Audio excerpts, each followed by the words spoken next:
2200-നും 1700-നും ഇടയ്ക്ക് ജീവിച്ചിരുന്ന ആദ് സമൂഹം ഉയർന്ന മലനിരകളിൽ നിർമ്മിച്ചിരുന്ന വീടുകൾ പോലെ, മലകളും ഗുഹകളും തുരന്ന് സമൂത് വിഭാഗം പണിത ഭവനങ്ങൾ പോലെ, ഈജിപ്തിലെ പിരമിഡുകൾ പോലെ, പെറുവിലെ ഇങ്ക സാമ്രാജ്യത്തിൻ്റെ ആവാസ കേന്ദ്രമായ മാച്ചു പീച്ചു പോലെ മറ്റൊരു ലോക വിസ്മയമായ ബദാമിയിലെ ഗുഹാക്ഷേത്രങ്ങളാണ് ഈ കാണുന്നത്. കർണാടകയിലെ ബാഗൽകോട്ട് ജില്ലയിലാണ് ഈ ഗുഹാക്ഷേത്രങ്ങൾ സ്ഥിതി ചെയ്യുന്നത്.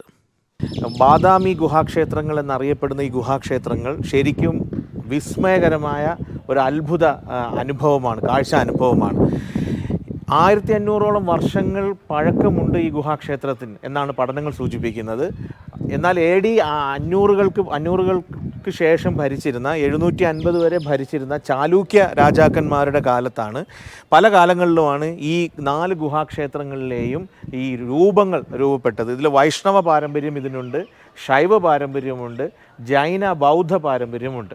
ഇതിലേറ്റവും വലിയ ഗുഹാക്ഷേത്രമാണ് ഈ കാണുന്ന 4 ഗുഹകൾ. ഇനി ആ കാണുന്ന ഗുഹാക്ഷേത്രത്തിൻ്റെ പ്രത്യേകത, ആ ക്ഷേത്രത്തിൽ പൂർണ്ണമായിട്ടും ഈ ജൈന തീർത്ഥങ്കന്മാരുടെയും ബുദ്ധൻ്റെയും ഒക്കെ രൂപങ്ങളാണ് നമുക്ക് കാണാൻ കഴിയുക. പൂർണ്ണമായും കല്ലിൽ കൊത്തിയെടുത്ത ഈ വിസ്മയം ഇന്നും ലോകത്തിന് ഇതിൻ്റെ നിർമ്മിതിയെക്കുറിച്ച്, ഇതിൻ്റെ നിർമ്മാണ രഹസ്യങ്ങളെക്കുറിച്ച് പൂർണ്ണമായും ഉത്തരം കണ്ടെത്താൻ കഴിഞ്ഞിട്ടില്ല.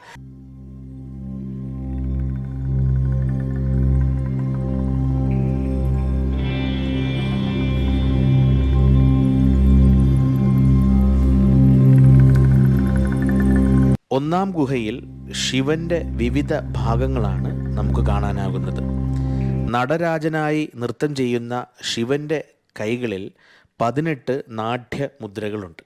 ഇന്ത്യൻ ദൈവങ്ങളിൽ പ്രമുഖ സ്ഥാനമാണല്ലോ ശിവനുള്ളത്. എന്നാൽ ശിവനെക്കുറിച്ചുള്ള ഗവേഷണങ്ങൾ സൂചിപ്പിക്കുന്ന നിരവധി പഠനങ്ങളുണ്ട്. ബൈബിളിലും ഖുർആനിലും പ്രതിപാദിക്കുന്ന നോഹ പ്രവാചകൻ്റെ കാലത്ത് ആരാധിച്ചിരുന്ന 4 പുണ്യപുരുഷന്മാരെക്കുറിച്ച് ചരിത്ര ഗ്രന്ഥങ്ങളിൽ കാണാം. വദ്, സുവാഅ്, യഗൂസ്, യഊഖ്, നസ്ർ. ഇതിൽ സുവാഅ് എന്ന സുമേരിയരുടെ ദൈവമായിരുന്നു പിന്നീട് ഇന്ത്യയിലെത്തിയപ്പോൾ ശിവനായി മാറി എന്നാണ് ചരിത്ര ഗവേഷകനായ ടി മുഹമ്മദ് അഭിപ്രായപ്പെടുന്നത്. നോഹയുടെ പുത്രനായ യാഫിസിൻ്റെ പിന്മുറക്കാരായ ദ്രാവിഡർ വഴിയാണ് ശിവൻ ഇന്ത്യയിലെത്തിയതെന്നും ഇന്ത്യയിലെ ആരാധ്യ വസ്തുവായിരുന്ന ശിവനാണ് പിന്നീട് മക്കയിലെ ഹുലൈർ ഗോത്രക്കാരുടെ ദേവനായി തീർന്നതെന്നും അദ്ദേഹം അഭിപ്രായപ്പെടുന്നുണ്ട്. ചാലൂക്യ രാജവംശവും രാഷ്ട്രകൂട രാജവംശവും ഒക്കെ ഏതൊക്കെയോ അർത്ഥത്തിൽ ദ്രവീഡിയൻ വംശപാരമ്പര്യവുമായി ബന്ധപ്പെടുന്നുണ്ട് എന്നാണ് ഇതിൽ നിന്ന് നമുക്ക് മനസ്സിലാക്കാവുന്നത്. മറ്റൊരു ഗുഹയിൽ കാണുന്നത് വിഷ്ണുവിൻ്റെ ശില്പമാണ്. ബുദ്ധ ജൈന വിഭാഗങ്ങളുടെ ശില്പ പാരമ്പര്യം കൂടി പേർന്നവയാണ് ബദാമിയിലെ ഈ ഗുഹാക്ഷേത്രങ്ങൾ.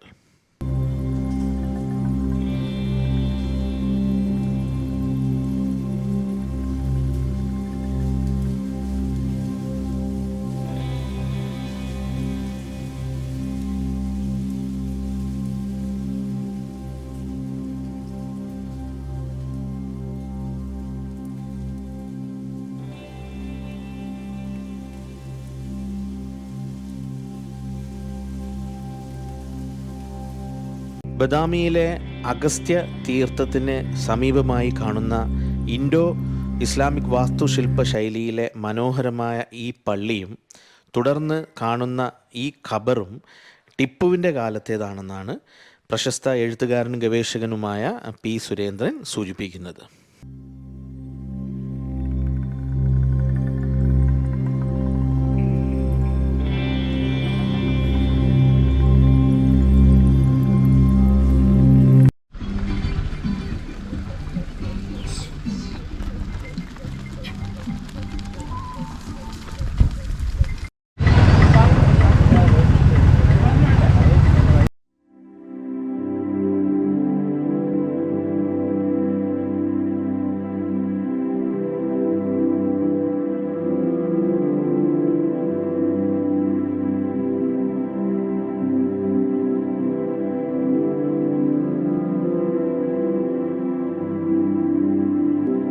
ബദാമിയിലെ പട്ടടയ്ക്കലിനടുത്തുള്ള ഐഹോൾ എന്ന ഗ്രാമത്തിലെ ദുർഗാക്ഷേത്രമാണ് ഈ കാണുന്നത്.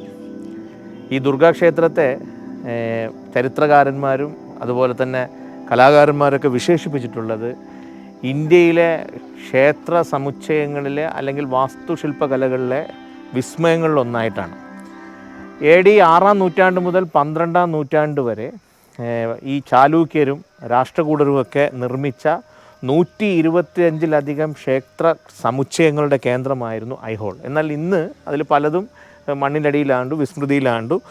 ഇവിടെ ധാരാളം ക്ഷേത്രങ്ങൾ നമുക്ക് കാണാം. ഒരുപാട് ചരിത്രം പറയാനുള്ള ക്ഷേത്രങ്ങളാണ്. ഈ ക്ഷേത്രത്തിൻ്റെ തന്നെ ഒരു പ്രത്യേകത, ആകൃതിയിലാണ് ഈ ക്ഷേത്രം കാണപ്പെടുന്നത്.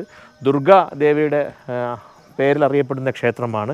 അകത്ത് ധാരാളം വ്യത്യസ്തമായ രീതിയിലുള്ള അത്ഭുതപ്പെടുത്തുന്ന ശില്പ ചാതുര്യാർന്ന കൊത്തുപണികൾ നമുക്ക് കാണാം. കല്ലുകൊണ്ടുള്ളതാണ് ഇതിൻ്റെ എല്ലാം നിർമ്മിതി.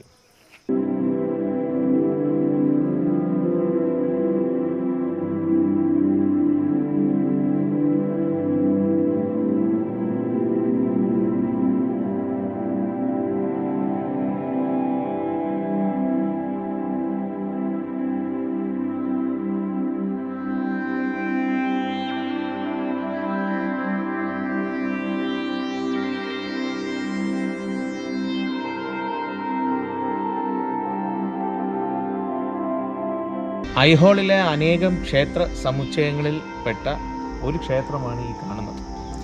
ഈ കാണുന്ന ക്ഷേത്രത്തിനൊരു പ്രത്യേകതയുണ്ട്. ലദ്ഖൻ ക്ഷേത്രം എന്നാണ് ഈ ക്ഷേത്രം അറിയപ്പെടുന്നത്. ഇതൊരു ശിവക്ഷേത്രമാണ്. ഐഹോളിൽ പണ്ടുണ്ടായിരുന്ന വലിയൊരു മുസ്ലിം ഗൃഹം, ഒരു മുസ്ലിം വീടിൻ്റെ പേര് ആയിരുന്നു ലദ്ഖൻ. ആ ലദ്ഖൻ എന്ന മുസ്ലിം ഗൃഹത്തിലെ ഒരു വ്യാപാരി ആയിരുന്നിരിക്കാം ഒരു പക്ഷേ ലദ്ഖൻ.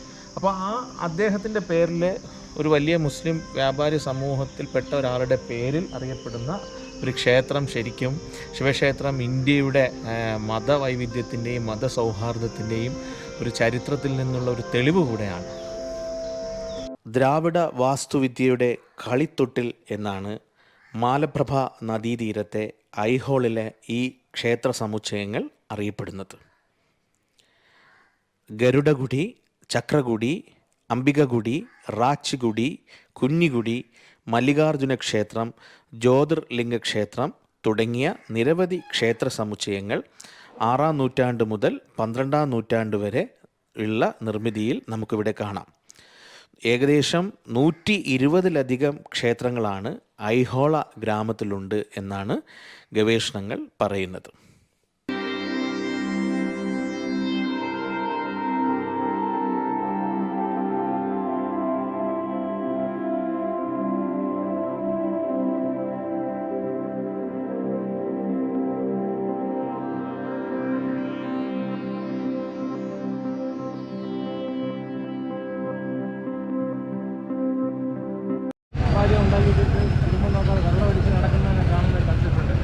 അതുപോലെയാണ് ഇതിനെ കാണുന്നത്. ഇതിൽ ഉദ്ദേശിക്കുന്നത് എല്ലാ ദിവസവും രാവിലെ വൈകുന്നേരം വരെ.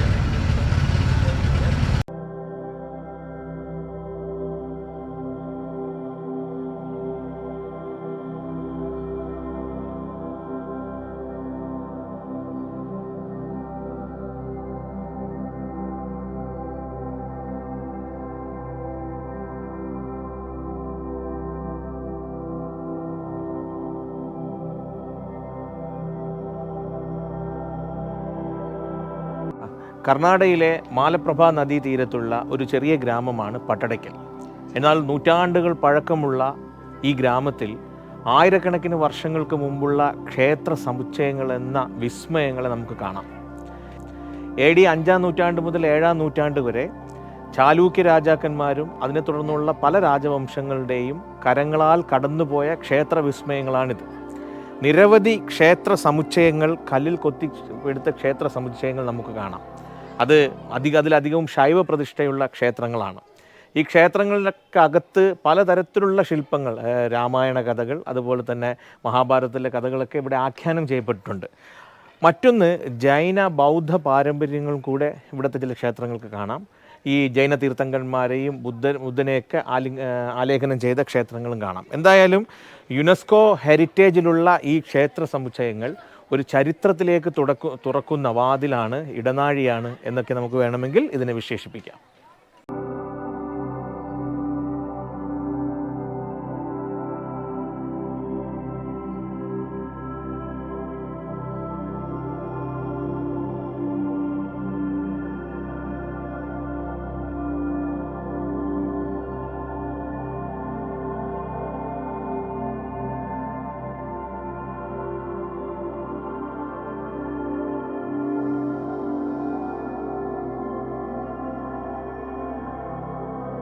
ക്ഷേത്രങ്ങളിലെ ശില്പികളായ ചില പെരുന്തച്ഛന്മാരുടെ പേരുകളും ക്ഷേത്രങ്ങളിൽ രേഖപ്പെടുത്തിയിട്ടുണ്ട്.